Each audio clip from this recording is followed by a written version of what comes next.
It turns out that many of the large industrial products coming out of China, things like buses, solar panels, cranes, inverters, things like that, are coming equipped with communication devices that can send signals back to China. And furthermore, some of this equipment is coming equipped with kill switches, meaning that these things can be switched off, sabotaged, and deactivated with the click of a few buttons by some communist cadre. Very cool. Let's go through it together right after you smash those like and subscribe buttons so that this information can reach ever more people via the YouTube algorithm. Now, to start with, there have been a lot of videos online recently of people basically glazing Chinese electric vehicles. How good they are, how fast they are, how well designed and sleek they are, how luxurious they are, how good they are on power, and even how good they are on price. Basically, how they knock it out of the park compared to American EVs. Also, alongside those videos, there have been a lot of people criticizing the US for not allowing Chinese EVs into our market because of a fear that it would basically collapse US auto manufacturing. Now, that might all be true. However, there is another factor to consider here, which is that when you're dealing with a non-normal country, a communist nation like China, nothing is ever as it seems. Case in point, Norway is now finding out that the electric buses that they've been purchasing from a Chinese manufacturer have a back door installed, which allows them to be disabled remotely, i.e. by someone outside of Norway. You see, Norway, they basically set an ambitious climate goal, specifically that 100% of the new passenger cars sold in the country should be zero emission by the year 2025. And even though that sounds unrealistically ambitious, they've actually pretty much achieved it. Looking at data from the Norwegian Road Federation, in 2023, 82% of Norway's car sales were EVs. By 2024, it was 89%, and 2025 numbers aren't in yet, but the trend is obvious. If it's not going to be 100%, it's going to be close. Also, if we look at Norway compared to other developed countries, they are really off the charts. The graph right there up on your screen, it uses slightly different data that comes from the International Energy Agency, and so they basically combine EV sales with hybrid sales into one number. That's why the data is a little bit different, but the trend is the exact same. Norway is almost completely 100% electric. Now, the country was able to achieve this milestone by using a two-pronged approach. They penalized gas and diesel car sales with higher taxes, while at the same time giving electric vehicles a lot of government incentives. EVs were exempt from import fees, and EV users only paid half price on tolls, making EVs much more attractive to the end consumer. Also worth noting, Norway does not have its own car manufacturing industry, and so they're 100% reliant on imports, which makes the transition easier because, for one, imports can basically be taxed however the government sees fit.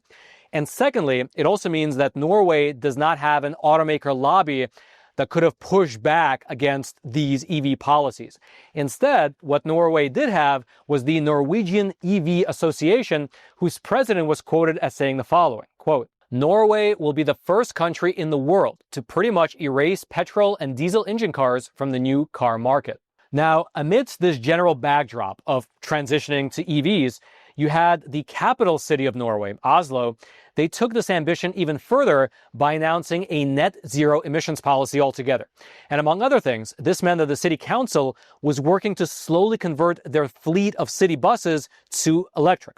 And this has been a long time in the making. Back in 2018, Norway became the first European country to put into circulation articulated electric buses that were made by a Chinese company called BYD. And so that was the beginning, 2018. You fast forward to this year, and by early 2025, Norway saw 287 additional Chinese electric buses added to their fleet. These ones manufactured by Yutong Group. This means that as of this year, roughly 20% of all the buses in Oslo were Chinese made.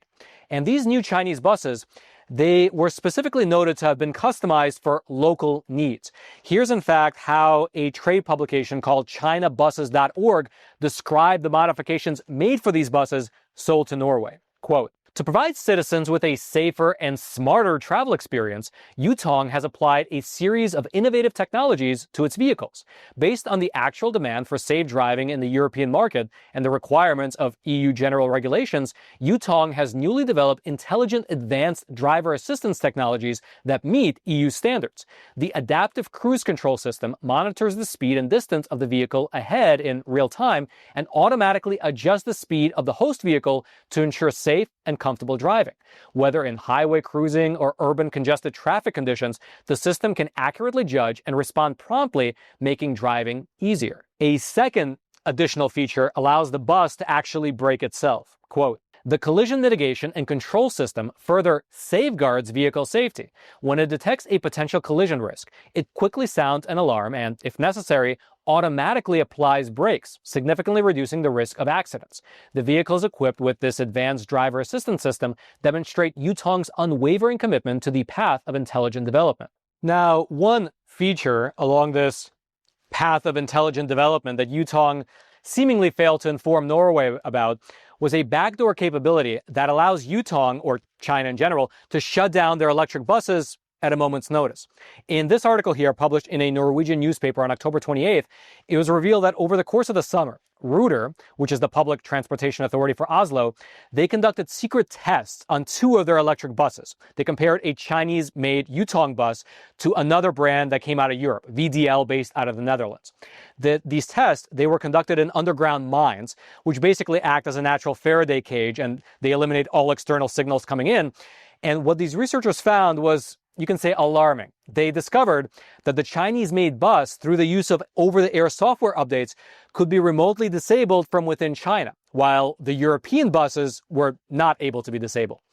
The researchers noted that the Chinese, they can remotely access software updates, diagnostics, and the battery systems, alongside with the ability to render them all unusable.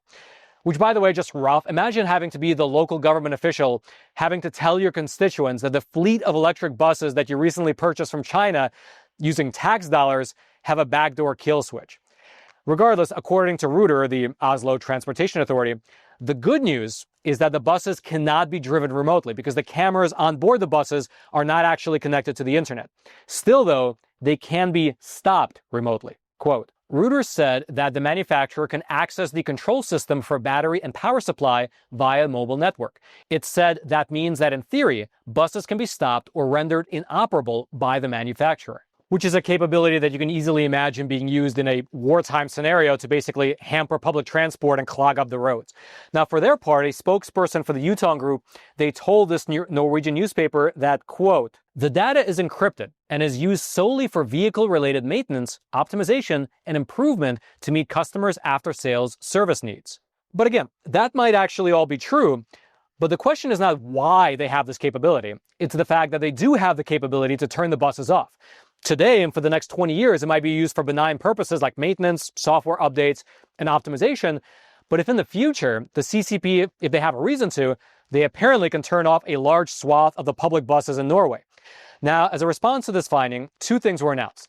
Firstly, moving forward, Ruter said that, quote, "It's responding by imposing tougher security rules in future procurement, developing firewalls that ensure local control and prevent hacking, and working with authorities on clear cybersecurity requirements." And so that's for the future, a future fix for later procurement. The more immediate fix for the buses that are already on the roads is that the buses' SIM cards were removed in order to basically disconnect them from the internet. And so that's what's been happening over in Norway. And it really is the perfect example that has everything. You have local officials who want to procure the best technology at the lowest price. You have the Chinese manufacturer who claims to be acting in completely good faith. You have a full investigation that had to be conducted in secret in order to figure out the truth. And then you have the sudden realization that some CCP cadres over in China can remotely disable your buses. And while that example was, of course, over in Norway, we here in the US are not exempt from the same problems. For instance, last year, a congressional investigation discovered that cranes made by a Chinese manufacturer called ZPMC, which, just for your reference, makes up roughly 80% of the cranes currently in operation here in the US, it contained communication equipment as well as cellular modems with no documented purpose, as well as no record of installation. They had these modems and this communication software that would allow the cranes to send data from the US dock back to China, which, even if it doesn't contain a kill switch, it could still give the Chinese valuable intel about the real state of the US economy. Also, though, some things do contain kill switches. For instance, in May of this year, you had similar unexplained communication devices being found inside of Chinese-made solar power inverters. Quote, Power inverters, which are predominantly produced in China, are used throughout the world to connect solar panels and wind turbines to electricity grids. They are also found in batteries, heat pumps, and electric vehicle chargers. While inverters are built to allow remote access for updates and maintenance, the utility companies that use them typically install firewalls to prevent direct communication back to China. However, rogue communication devices not listed in product documents have been found in some Chinese solar power inverters by US experts who strip down equipment hooked up to grids to check for security issues. Now, just to pause there for a moment, it means that these communication devices were not listed on the product manifest drawings. You had to literally go in, take the thing apart in order to find out that they were there. And in terms of what these things are capable of, quote, the rogue components provide additional, undocumented communication channels that could allow firewalls to be circumvented remotely with potentially catastrophic consequences. Using the rogue communication devices to skirt firewalls and switch off inverters remotely or change their settings could destabilize power grids, damage energy infrastructure, and trigger widespread blackouts. And so I'm sure you're kind of getting the picture of what's happening here. Just like those beepers that the Israeli government was secretly supplying to Hezbollah in Lebanon, which they could detonate on command at their will, the CCP appears to be sending out all this huge industrial technology equipment that has remote kill switches in it. And on command, these kill switches can be used to do something as drastic as to cause widespread blackouts. Now, in terms of buses specifically, fortunately for us here in America, the Yutong Group does not sell electric buses to North America. However, there is still another Chinese-based electric bus manufacturer that does do big business here in the US. That's BYD. BYD is a wholly owned subsidiary of BYD Company Limited, headquartered in the People's Republic of China. And according to this report here, which came out in March of 2025, there are approximately 6,453 battery electric transit buses either awarded, ordered, delivered, and or operational here in the US. Over 1,000 of those buses, so roughly 15%, come from BYD. Now, in May of this year, you had the House Committee on Homeland Security issued this letter right here to BYD's North American subsidiary requesting documents as a part of their ongoing investigation into potential national security risks posed by the buses. Now, the letter that was sent by the committee, it set a due date of June 11th, 2025, and it warned the company that failure to comply with their request may result in the committee pursuing further compulsory measures. Now, it has been roughly 6 months since that due date, and thus far, the Committee on Homeland Security, they have not produced any reports on their findings. For our part, we here at the Epoch Times, we did reach out to the committee for an update, but they have yet to get back to us. If they get back to us, or if they release a report, we'll do a follow-up episode about these Chinese electric buses here in the US. Until then, though, leave your thoughts in the comments about whether you think these 1,000 Chinese electric buses here in America also potentially have a kill switch, just like the solar panel inverters do. And also, tell me whether you think that government officials should be allowed to continue to buy these materials directly from China at a time when the Chinese Communist Party is pretty open about using any and all means necessary to subvert America. I'd love to know your thoughts. Otherwise, all of the links to my research notes, you'll be able to find them down in the description box below this video if you want to get deeper into the weeds on anything that we discussed in today's episode. And as always, if you haven't already, smash those like and subscribe buttons so that this video, and in my opinion, this important content can reach ever more people via the YouTube algorithm. And then until next time, I'm your host, Roman from the Epoch Times. Stay informed, and most importantly, stay free.